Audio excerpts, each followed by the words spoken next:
Construir una vida no es fácil. Cada ser humano lo intenta a su manera. Algunos construyen sin pensar. Simplemente viviendo al día. Otros lo hacen planificando cada paso minuciosamente. Sin embargo, cuando creen tener todo listo, el resultado no es el esperado.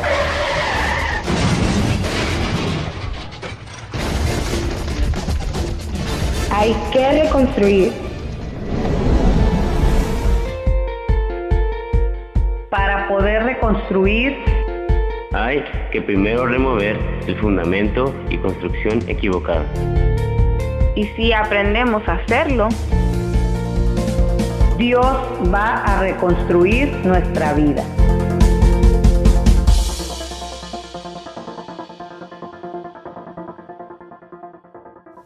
Vamos a orar. Señor, un domingo más que nos acercamos a tu trono de gracia. Señor, tú tienes para nosotros algo hoy que, como el domingo pasado, tal vez no pueda ser recibido con toda la disposición de nuestra mente y corazón. Pero tú eres bueno. Y es por tu gracia que vienes, mi Dios, a remover aquello que está estorbando. Y yo quiero pedirte, Señor, que nos ayudes a todos los que estamos presentes y a los que van a escuchar este mensaje, porque estamos llegando, Señor, a los cimientos de la construcción que hemos levantado en nuestra vida.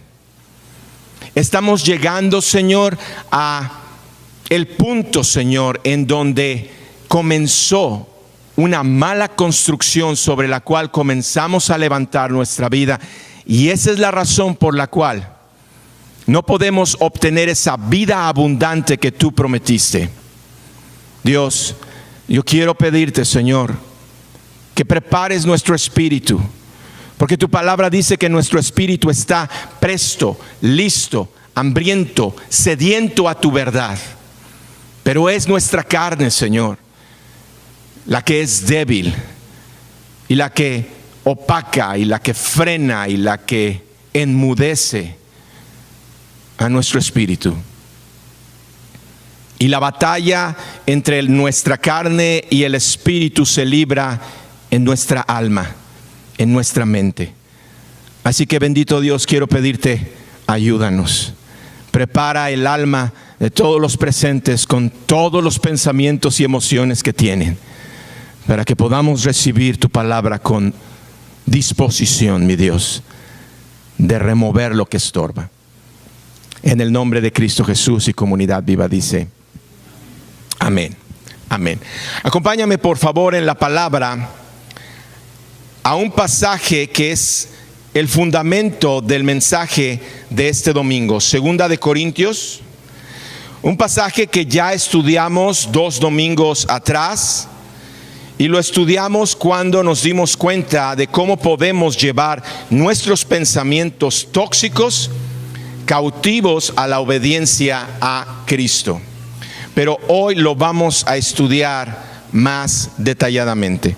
Segunda de Corintios capítulo 10 versículos 4 y 5. Dice la santa palabra de nuestro Dios: porque las armas de nuestra milicia no son carnales, sino poderosas en Dios para la destrucción de fortalezas, derribando argumentos y toda altivez que se levanta contra el conocimiento de Dios, y llevando cautivo todo pensamiento a la obediencia a Cristo. Y la manera en la que quiero explicar este pasaje que hemos leído es a través de la siguiente serie de imágenes. Y la primera, por favor, es la de una fortaleza. Nos está hablando 2 de Corintios 10, versículo 4, que Dios nos ha dado armas, y esas armas no son carnales. Es decir, que no operan bajo el ámbito en el que la carne se mueve. La carne tiene maneras de cómo conseguir lo que quiere.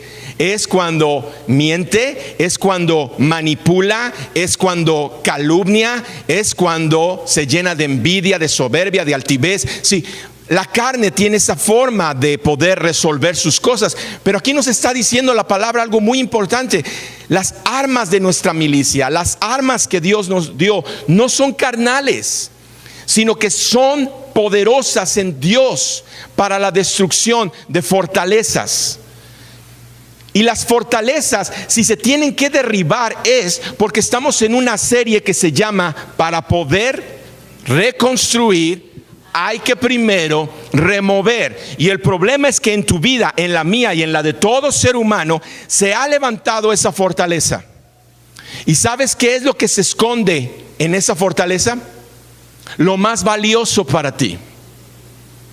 Y al decir lo más valioso para ti, tristemente no me estoy refiriendo, por ejemplo, al amor por tu pareja, al amor por tus hijos. No, tristemente en esa fortaleza se esconde el amor a ti mismo, el egoísmo, las cosas que te satisfacen y que desagradan a Dios, son las que se esconden en esa fortaleza. Y al igual que como las fortificaciones en las guerras, en donde cuando venía el ejército enemigo corrían a refugiar en las fortalezas lo más valioso para el pueblo, de la misma manera es esa fortaleza donde realmente están escondidas aquellas cosas que nos están estorbando. Y Dios nos dice que nos dio armas poderosas para derribar esas fortalezas, porque si esas fortalezas siguen levantadas, es por lo cual nosotros no tenemos esa vida abundante, próspera, feliz, plena que Dios prometió, porque seguimos escondiendo ahí cosas. Ahora, nos dice que esas armas que Dios nos dio y que son poderosas son para destruir las fortalezas, pero dice, versículo 5, derribando argumentos y toda altivez. Cuando ves tú esas fortificaciones, en la manera en la que los pueblos se protegían, la fortaleza tenía un muro de protección separado de la fortaleza. Tenían la fortaleza en el centro y a una distancia considerable levantaban otro muro para proteger al pueblo, no nada más la fortaleza, sino para proteger ahora al pueblo. Pues muy bien, aquí nos está diciendo que las armas que Dios nos dio destruyen las fortalezas y dice que destruyen los argumentos.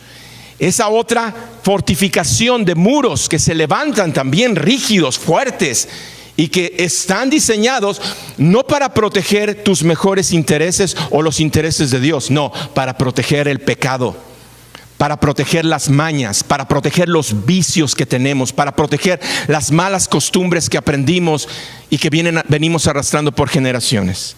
Pero no nada más ese muro está protegiendo la fortaleza. Nos dice que hay otra serie de muros y es la altivez. Y esos muros son todavía más rígidos, más fuertes. Aquí está la fortaleza, aquí están los muros de los argumentos y a otra distancia están los muros de la altivez, y estos muros se levantan imponentes, de tal manera que cualquier ejército, ¿verdad?, que se acercara, los viera, diría: hoy va a ser imposible poder conquistar a este pueblo. Muy bien, y estas fortificaciones, estos muros, repito, están protegiendo la fortaleza.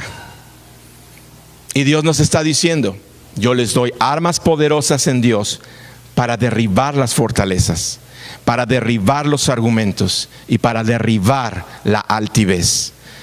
El muro de los argumentos que todo ser humano tiene, lo podemos relacionar fácilmente con el mensaje que el pastor Jorge Osorio nos compartió el domingo pasado. ¿Se refirió a qué? ¿Lo recuerdan? La necedad. ¿Qué son esa serie de argumentos? Cuando una persona pone argumentos, cuando alguien viene con sabiduría a tu vida y te va a aconsejar algo que es por tu bien, y tú respondes: no, gracias, no creo que yo lo necesite, yo lo puedo hacer, así lo he hecho toda mi vida, y empezamos a traer toda una serie de argumentos, en verdad no es otra cosa más que necedad.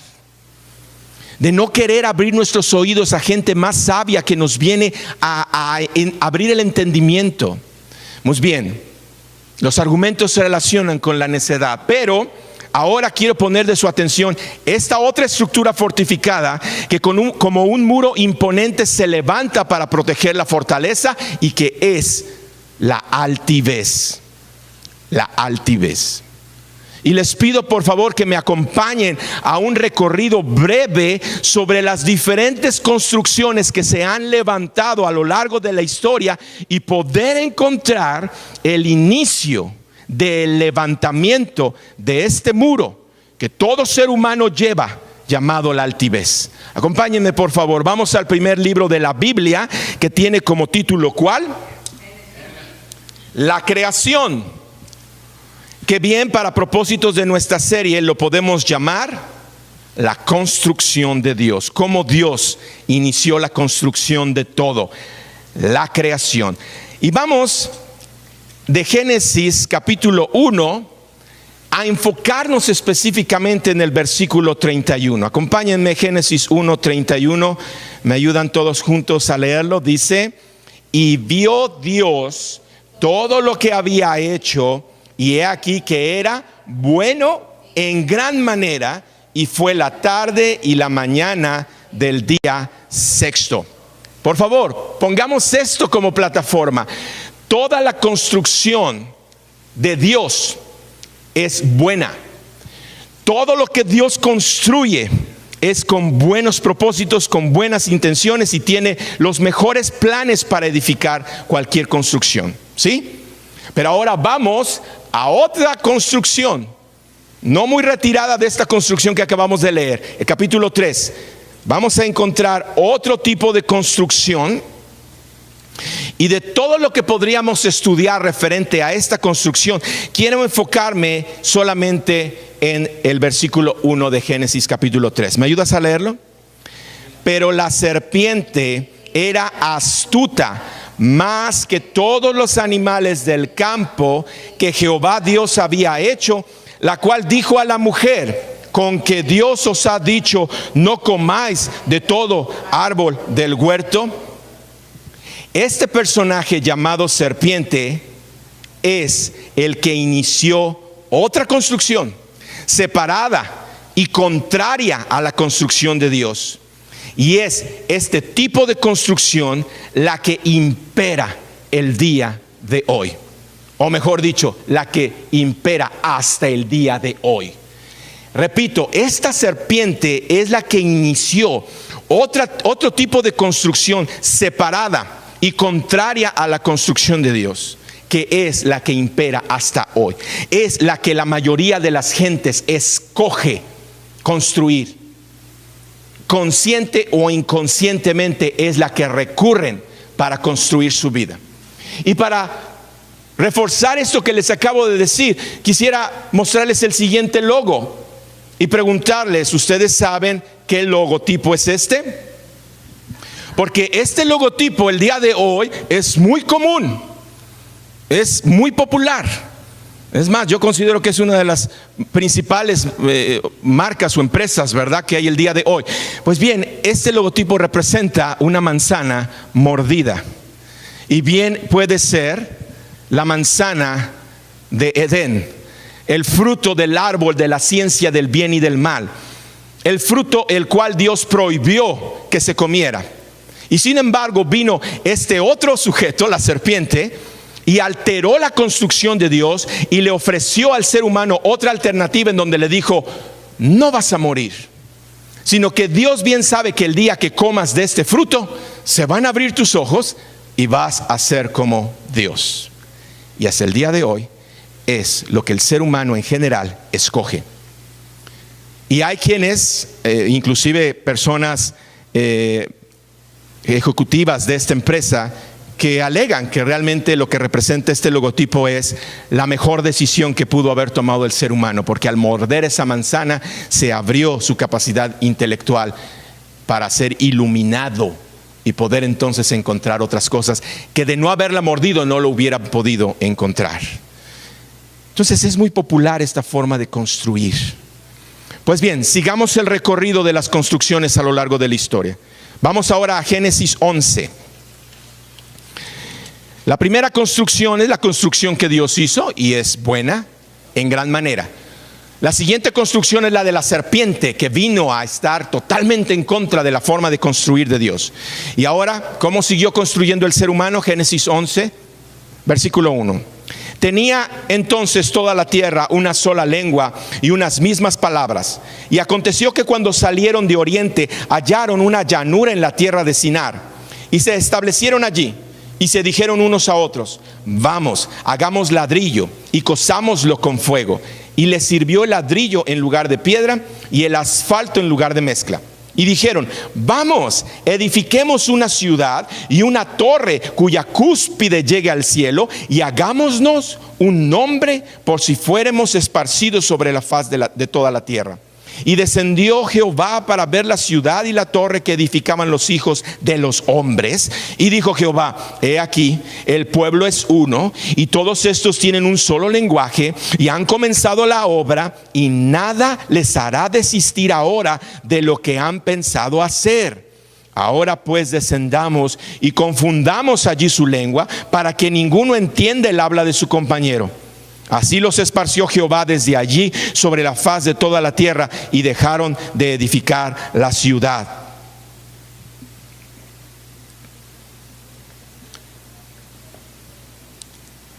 El ser humano entonces, en sus orígenes, como consecuencia de la desobediencia, como consecuencia de no hacerle caso a los planes de construcción de Dios y en su lugar hacerle caso a los planes de construcción de la serpiente, llegan a este momento en donde nos dice en el versículo 3 que toda esta gente que se reunió en ese lugar dijeron: vamos, hagamos ladrillo, cozámoslo con fuego. Y les sirvió el ladrillo en lugar de piedra y el asfalto en lugar de mezcla. Miren, el ladrillo representa el ingenio humano. Antes las edificaciones eran con piedra, pero llegó un momento en que dijeron: no, momento, tenemos ingenio, tenemos inteligencia. El haber mordido la manzana, o el fruto prohibido, mejor dicho, nos abrió los ojos. Usemos esa inteligencia. Ya no vamos a utilizar piedra, ahora vamos a usar ladrillo. ¿Y para qué usar mezcla? Ahora, utilizando nuestro ingenio, vamos a usar asfalto. Lo que representa esto es el ingenio humano. Pero ahora en el versículo 6 nos dice lo siguiente: y dijo Jehová: he aquí, el pueblo es uno, y todos estos tienen un solo lenguaje, y han comenzado la obra. ¿Me ayudas a leer lo que sigue? Y nada les hará desistir ahora de lo que han pensado hacer. ¿Alguien puede detectar el problema en esto? Necedad, exactamente, necedad. La necedad y el ingenio humano.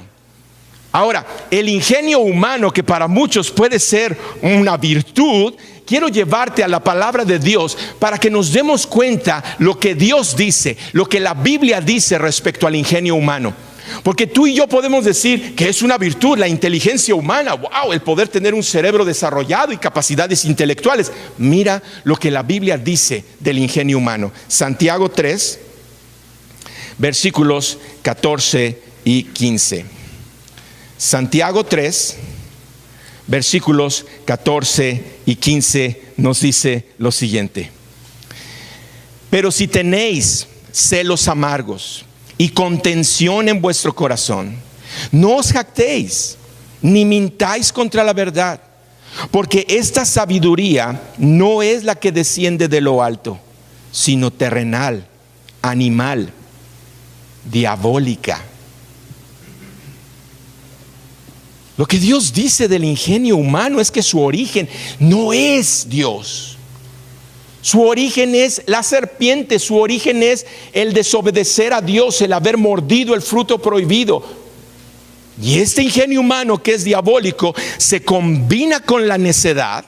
¿Y qué crees que resulta de tener la inteligencia humana por un lado, más la necedad, ligada por la necedad? ¿Sabes cuál es el resultado de esta combinación del ingenio humano más la necedad? La altivez. Es la altivez.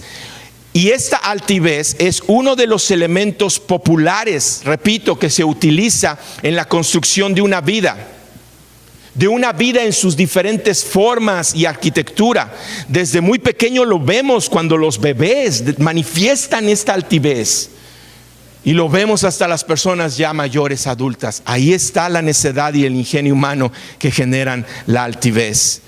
En las diferentes razas, en las diferentes etnias, de veras, de manera casi inconsciente, deciden levantar este muro fortificado llamado altivez, que rodea y protege lo que está dentro de la fortaleza. Pero para poder comprender este muro de la altivez, necesitamos ver cuándo fue el primer momento en el que se construyó y quién fue el arquitecto constructor que lo levantó. Vamos a verlo, por favor. Ezequiel 28. Estamos tratando de encontrar el momento en donde por primera vez se edificó esta estructura. Y estamos tratando de encontrar quién fue el arquitecto constructor que lo levantó. Ezequiel 28, versículos 13 en adelante. Aquí está. La palabra de Dios nos dice lo siguiente: en Edén, en el huerto de Dios, estuviste. De toda piedra preciosa era tu vestidura, de cornerina, topacio, jaspe, crisólito, berilo y ónice, de zafiro, carbunclo, esmeralda y oro. Los primores de tus tamboriles y flautas estuvieron preparados para ti en el día de tu creación. Tú, querubín grande, protector, yo te puse en el santo monte de Dios. Allí estuviste, en medio de las piedras de fuego te paseabas. Perfecto eras en todos tus caminos, desde el día que fuiste creado hasta que se halló en ti maldad. En el versículo 15 podemos corroborar que la construcción de Dios es perfecta. Nos está describiendo la creación de un ser. Dios creó este ser, lo creó hermoso, lleno de hermosura, lleno de perfección. ¿Por qué? Porque todo lo que Dios crea es perfecto. Pero este ser tomó una decisión, y esa decisión es lo que nos está diciendo: fuiste perfecto en todos tus caminos, desde el día que fuiste creado hasta el día en el que se levantó este muro de la altivez y se encontró en tu corazón. ¿Y qué fue lo que pasó con este ser? Vamos ahora a Isaías 14. Porque este es el arquitecto constructor que por primera vez levantó el muro de la altivez. ¿Y qué le pasó como consecuencia de su altivez? Isaías 14, 12 en adelante. ¿Me ayudas a leerlo? ¿Cómo caíste del cielo, oh lucero, hijo de la mañana? Cortado fuiste por tierra, tú que debilitabas a las naciones. Tú que decías en tu corazón: subiré al cielo, en lo alto, junto a las estrellas de Dios, levantaré mi trono y en el monte del testimonio me sentaré, y a los lados del norte, sobre las alturas de las nubes subiré y seré semejante al Altísimo. El primer arquitecto constructor que levantó el muro de la altivez es Satanás, es Lucero, es Lucifer. Este ángel creado por Dios, lleno de hermosura, con el propósito de proteger, pero en su corazón se encontró la altivez. Decidió levantar esta altivez, que no es otra cosa más que querer ser semejante al Altísimo. Y pon atención a lo siguiente: la necedad de insistir, querer ser semejante al Altísimo, es altivez. Pero aquí hay un serio problema, y tú y yo lo tenemos que comprender bien. La Biblia nos dice que fuimos hechos, el ser humano, hombre y mujer, a imagen y conforme a la semejanza de nuestro Dios. En ti y en mí y en todo ser humano hay semejanza a nuestro Dios. El problema es cuando intercambiamos lugares y esa semejanza que Dios nos dio con Él, la levantamos con la altivez y queremos no tan solo ser semejantes a Dios, sino queremos ocupar el lugar de Dios. Y es precisamente lo que la serpiente quería, es precisamente lo que incitó a Adán y a Eva a hacer, es precisamente lo que incitó a los que quisieron levantar la Torre de Babel, y es precisamente lo que el día de hoy sigue incitando a millones de personas. No necesitas de Dios, tú puedes levantar tu propia construcción porque tú eres Dios. Entonces Satanás es el arquitecto constructor que levantó la altivez. Ahora los invito a que vayamos a otro recorrido breve en donde veamos los efectos de esta nueva construcción desde tiempos antiguos. Vamos a ver los diferentes arquitectos que en su construcción levantaron el muro de la altivez. Éxodo capítulo 5. Éxodo capítulo 5, versículo 1 y 2. Vamos a encontrar a un arquitecto que levantó el muro de la altivez. Éxodo 5, 1 y 2 nos dice: después Moisés y Aarón entraron a la presencia de Faraón y le dijeron: Jehová, el Dios de Israel, dice así: deja ir a mi pueblo a celebrarme fiesta en el desierto. Y Faraón respondió: ¿quién es Jehová para que yo oiga su voz y deje ir a Israel? Yo no conozco a Jehová, ni tampoco dejaré ir a Israel. Faraón fue uno de los arquitectos constructores que decidió seguir estos nuevos planos que la serpiente introdujo y levantó el muro de la altivez. Acompáñame ahora a 1 Samuel 9:2, porque si Faraón era un pagano, quiere decir que era ajeno al pueblo de Dios. Ahora vamos al pueblo de Dios, vamos al pueblo escogido por Dios y vamos a encontrar lo siguiente. Primeramente, 1 Samuel 1:9-2. 1 Samuel. Dice la palabra de Dios así: había un varón de Benjamín, hombre valeroso, el cual se llamaba Cis, hijo de Abiel, hijo de Seror, hijo de Becorat, hijo de Afía, hijo de un benjamita. Y tenía él un hijo que se llamaba Saúl, joven y hermoso. Entre los hijos de Israel no había otro más hermoso que él. De hombros arriba sobrepasaba a cualquiera del pueblo. Ahora vemos a este otro personaje llamado Saúl, del pueblo de Dios. Y lo que nos describe, lo que acabamos de leer, ¿no se les hace que es semejante a lo que leímos de Lucero?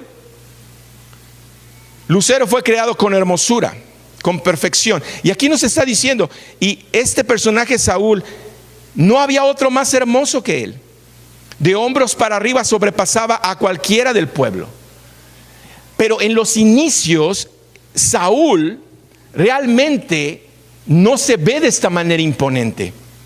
Es más, si tú lees la historia de Saúl, te vas a dar cuenta que en un inicio se ve como un joven bonachón, sí, a lo mejor grandote, bien parecido, pero hasta cierto punto bonachón y humilde, que en un momento se acerca al profeta o al sacerdote Samuel y le dice: ¿quién soy yo para que Dios me haya escogido para ser rey? Sin embargo, se cumplió, llegó a ser rey, llegó a tener poder, y el poder comenzó entonces a hacer algo para lo que él no estaba todavía preparado. Lo comenzó a corromper y empezó a desobedecer a Dios. Y como consecuencia de su desobediencia a Dios, Dios lo desechó. Miren, en los inicios Dios estaba con Saúl y nos dice que le dio prosperidad y que le dio victoria en todas las guerras que enfrentó. Sin embargo, Saúl decidió, en lugar de obedecer y de respetar la construcción de Dios, decidió hacer su propia construcción, y fue lo que comenzó a levantar este muro grueso de la altivez. Y como consecuencia de ese muro grueso de la altivez, te voy a dar el contexto de la siguiente lectura. Se encuentra el pueblo de Dios huyendo de sus enemigos. Ya no está ganando las batallas. Y se encuentran enfrente de este ejército de los filisteos, y todas las mañanas salía un gigante como de 3 metros a retar al pueblo, a ver quién venía y se le enfrentaba. Y el pueblo temblaba y no había ni uno solo que pudiera hacerle frente, hasta que llegó un jovencito llamado David, que al escuchar las palabras de este gigante blasfemando el nombre de Dios, se encendió en ira y dijo: ¿quién es ese incircunciso que blasfema el nombre de Dios? Yo voy a ir a enfrentarlo. Y ante la sorpresa del mismo rey y de todos, ahí va este jovencito, y con una honda y 5 piedras, utilizando la primera piedra, la metió en la frente del gigante, y este cayó y lo derrotó. David fue levantado en victoria por este triunfo. Y fíjate lo que pasó en Saúl, primera de Samuel, ahora capítulo 18, versículos 8 y 9. ¿Qué fue lo que pasó en este día de victoria en el que David pudo derrotar al gigante? Versículo 8 de capítulo 18.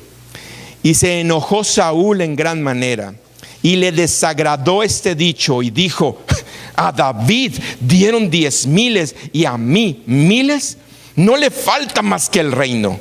Y desde aquel día Saúl no miró con buenos ojos a David. El muro de la altivez comenzó a hacer sus efectos en este hombre.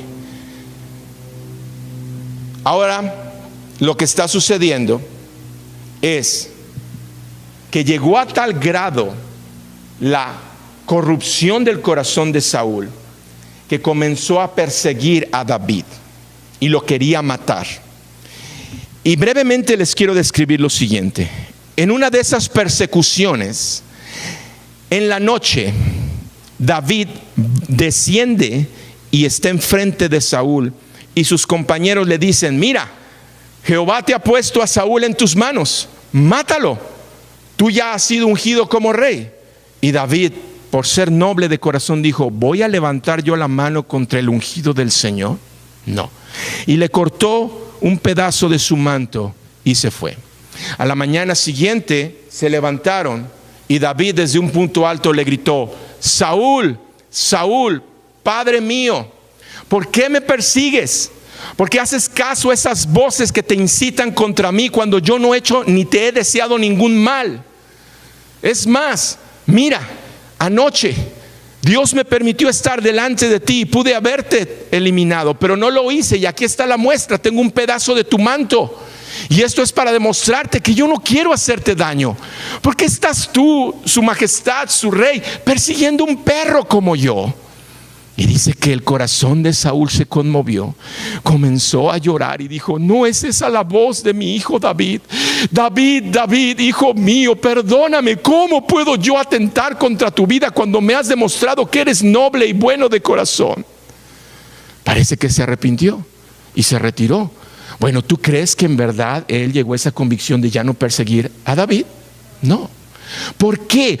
Porque aunque Saúl pudo llegar a tocar lo que estaba dentro de la fortaleza, y lo que estaba dentro de la fortaleza era una baja autoestima, él no se valoraba a sí mismo de tal manera que la vida de David lo atemorizaba porque pensaba: me va a quitar el lugar. No, tú te quitaste el lugar.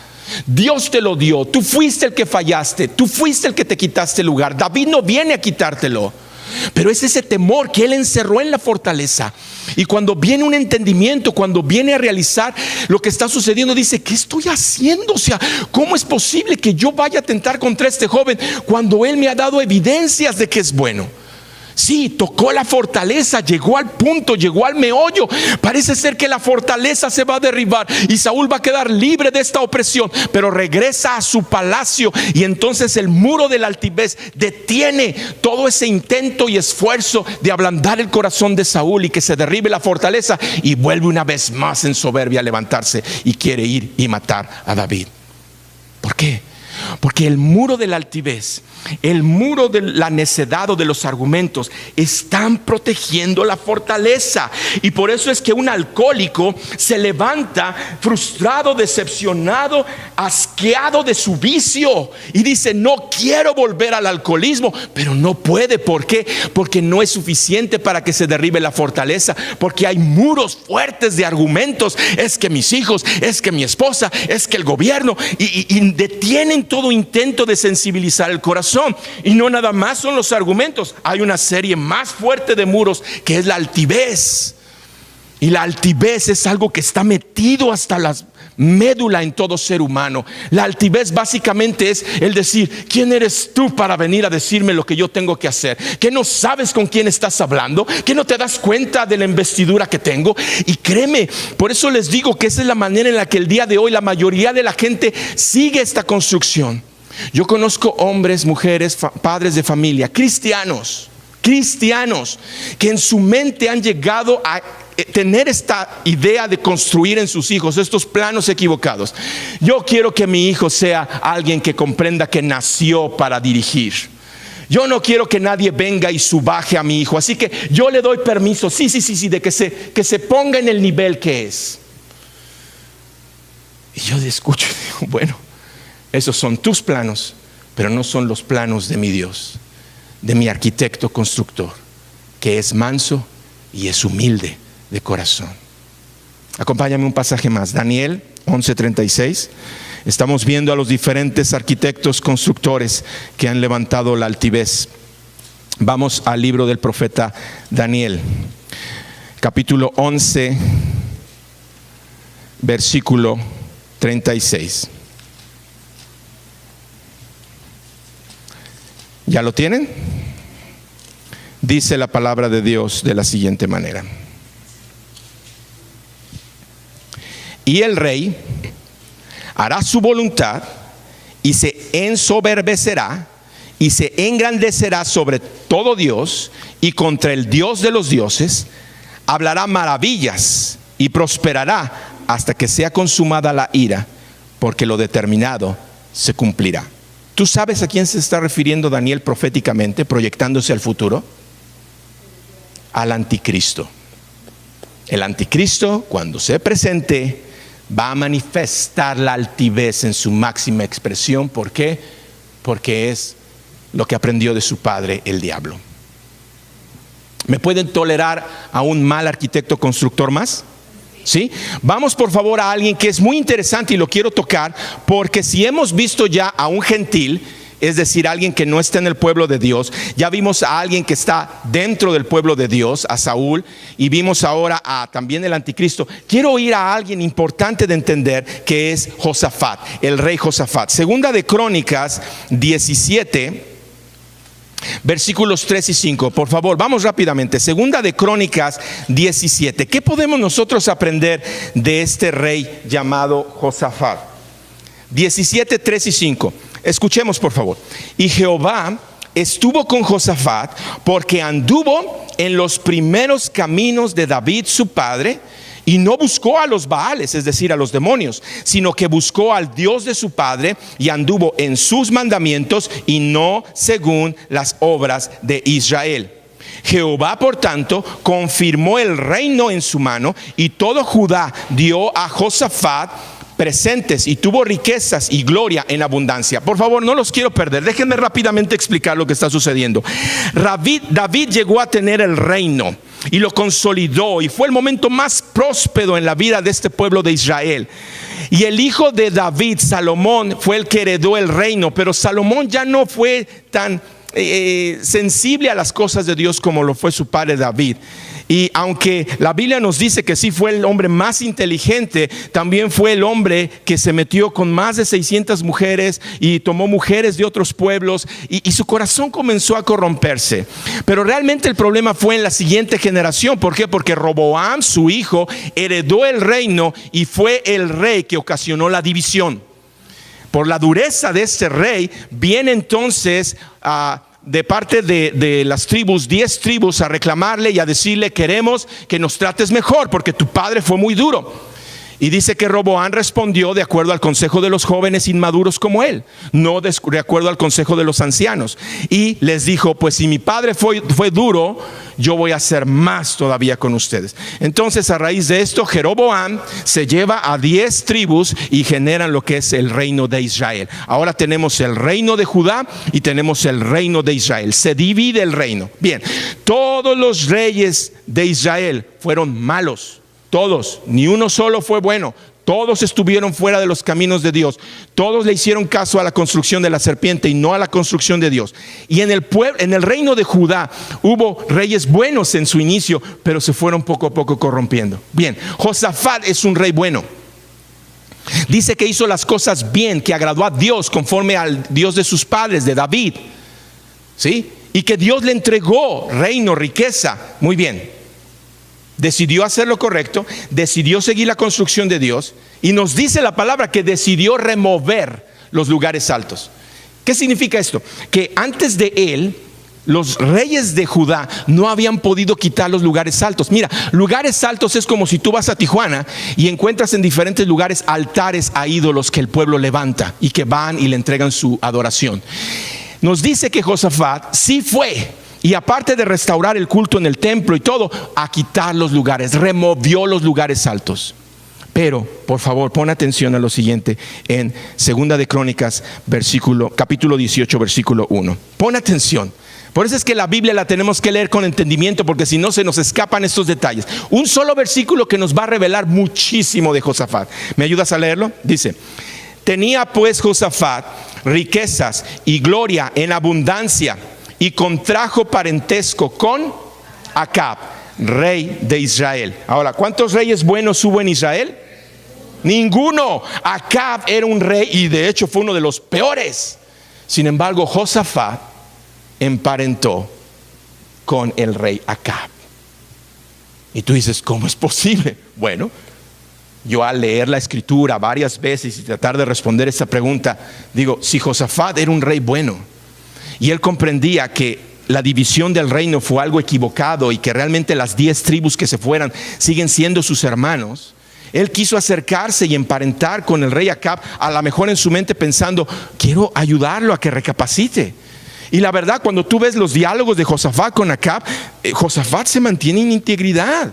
Él no falla. Y sin embargo, ¿cómo le responde Acab? Viene el ejército enemigo a atacar a Israel y Acab grita a Josafat: hey hermano, venme a ayudar. Y Josafat viene y dice: sí, claro que sí, eres mi hermano, mis carros son tus carros, mis caballos son tus caballos, vamos a la guerra. Y cuando van a ir a la guerra, Acab le dice a Josafat: nada más que sabes ¿qué te parece esta estrategia? Yo me voy a vestir como un soldado normal, no voy a andar con mis vestiduras reales, tú ve con la vestidura real. Y el rey Josafat dijo: me parece bien, vamos. Y van a la guerra. Y dice que el ejército enemigo se había concentrado nada más de buscar al rey y matarlo.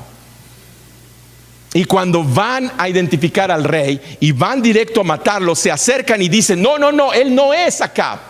Y se retiran. No le afectó a Josafat. Sin embargo, porque así es Dios y porque Dios realmente lo que dice cumple y nadie puede escaparse a la voluntad de Dios. La misma palabra nos dice que una flecha perdida cayó en las juntas de la armadura de Acab, exactamente donde se juntan una parte con la otra, ahí, y lo mató. Josafat nos dice, acompáñame ahora en el capítulo 19, versículo 1. Josafat, rey de Judá, ¿qué dice? Volvió en paz a su casa en Jerusalén. Y le salió al encuentro el vidente Jehú, hijo de Hanani, y dijo al rey Josafat: ¿al impío das ayuda y amas a los que aborrecen a Jehová? Pues ha salido de la presencia de Jehová ir contra ti por esto. Pero se ha hallado en ti buenas cosas, por cuanto has quitado de la tierra las imágenes de acera y has dispuesto tu corazón para buscar a Dios. Ahora, como resultado de esta amonestación, Josafat endereza su construcción, decide hacer lo correcto. Y en el capítulo 20 nos describe un incidente en donde vienen dos naciones más poderosas que Judá, Moab y Amón, con un ejército más poderoso vienen y Judá comienza entonces a tener miedo y Josafat dice, no, vamos a buscar a nuestro Dios, y comienza a convocar a todo el pueblo a un ayuno colectivo, a una búsqueda de Dios sincera. Y entonces Dios le responde y les dice lo siguiente: no tengan temor.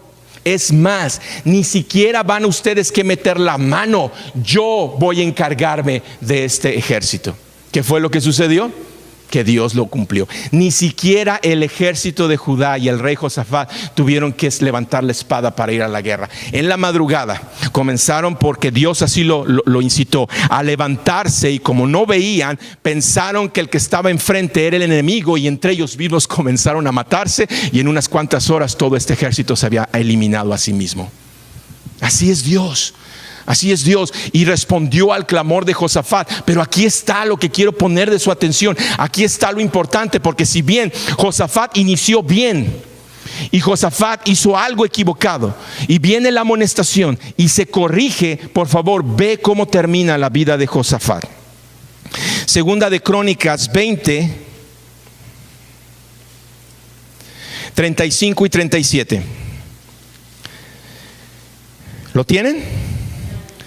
Pasadas estas cosas, Josafat, rey de Judá, trabó amistad con Ocosías, el rey de Israel, el cual era dado a la impiedad, e hizo con él compañía para construir naves que fuesen a Tarsis, y construyeron las naves en Esión-Geber. Entonces Eliezer, hijo de Dodaya de Maresa, profetizó contra Josafat diciendo: por cuanto has hecho compañía con Ocosías, Jehová destruirá tus obras. Y las naves se rompieron y no pudieron ir a Tarsis. ¿Qué es lo que encontramos en Josafat? Necedad. Al final de su vida no le importó las lecciones que aprendió. Volvió a emparentar, pero ahora con el rey Ocosías, que la Biblia nos dice era impío, malvado. Fue amonestado una vez y se corrigió, pero la segunda vez no pudo. ¿Por qué? Porque la fortaleza estaba protegida por la altivez. Ahora, esto no es lo peor. Lo peor es lo que nos dice el capítulo 21, versículos 4 y 6. Esto es lo peor, esto es lo trágico, porque en este caso la altivez se escondía detrás de un hombre que construyó el 95% de su vida bien, pero el 5% estaba averiada su construcción. ¿Y qué fue lo que sucedió? Ayúdame a leer 21, 4 y 6.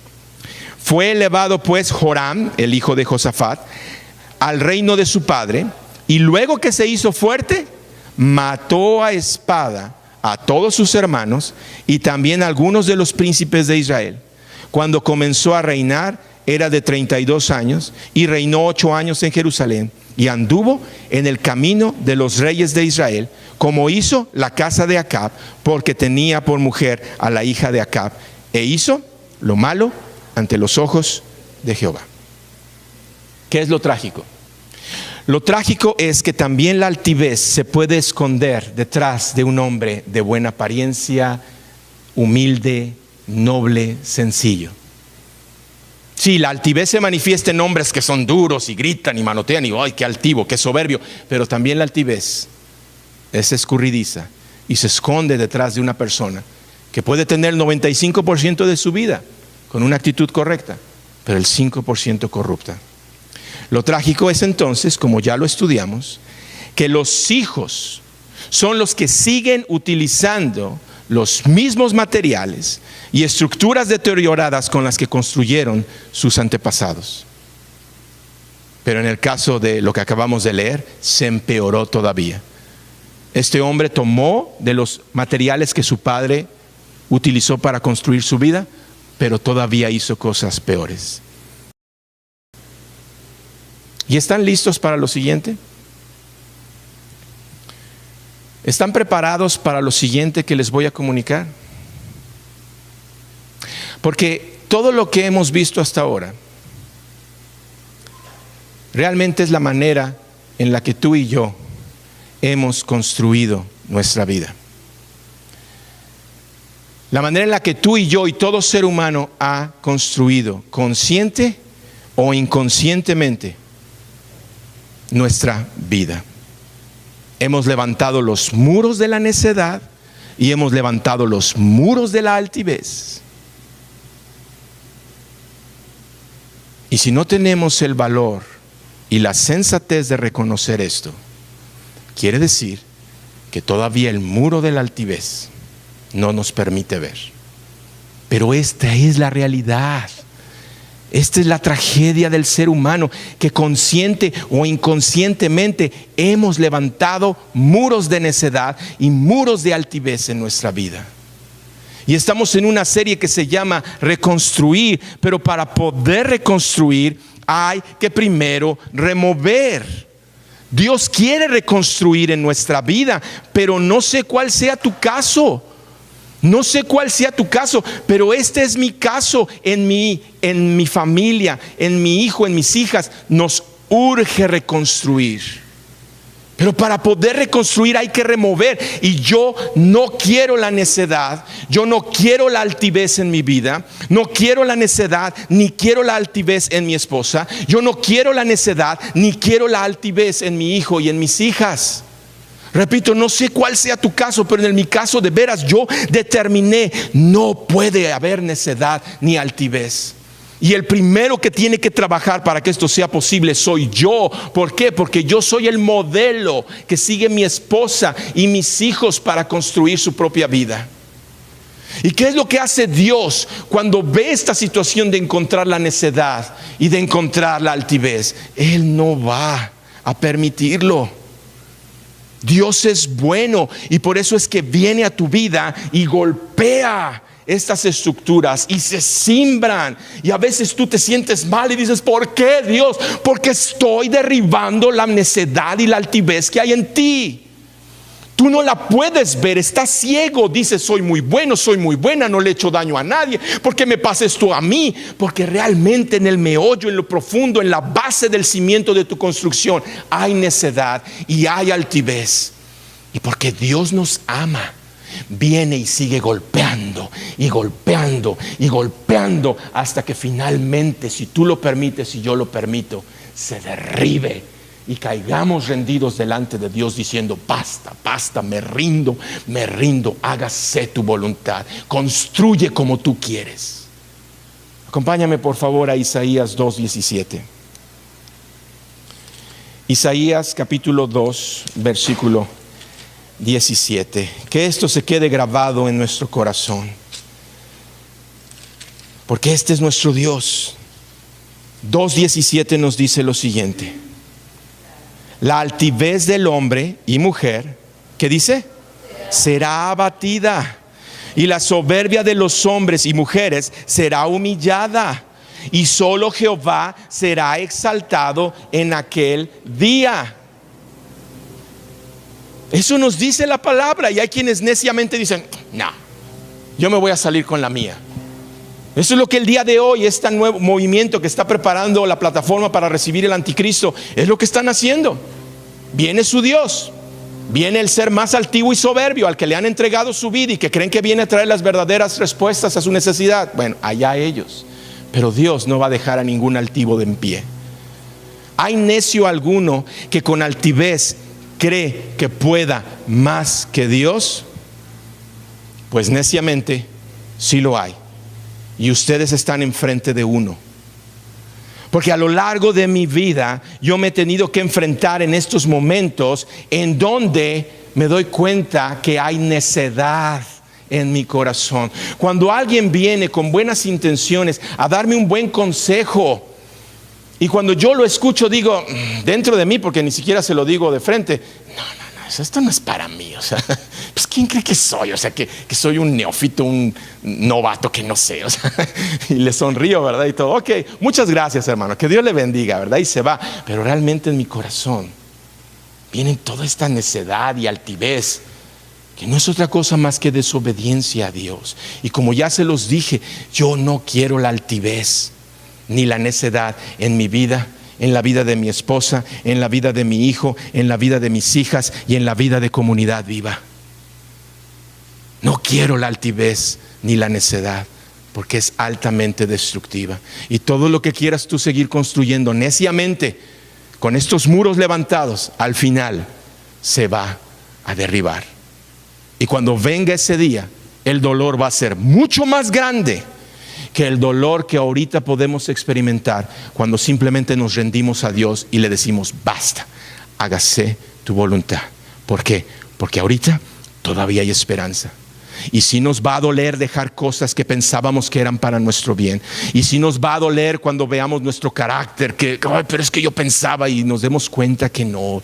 Sí, pero ese dolor no se compara con el dolor enorme cuando finalmente las puertas del reino se nos cierren y no podamos entrar. Acompáñame ya para terminar a Proverbios 16. Proverbios capítulo 16, versículo 18 y 19.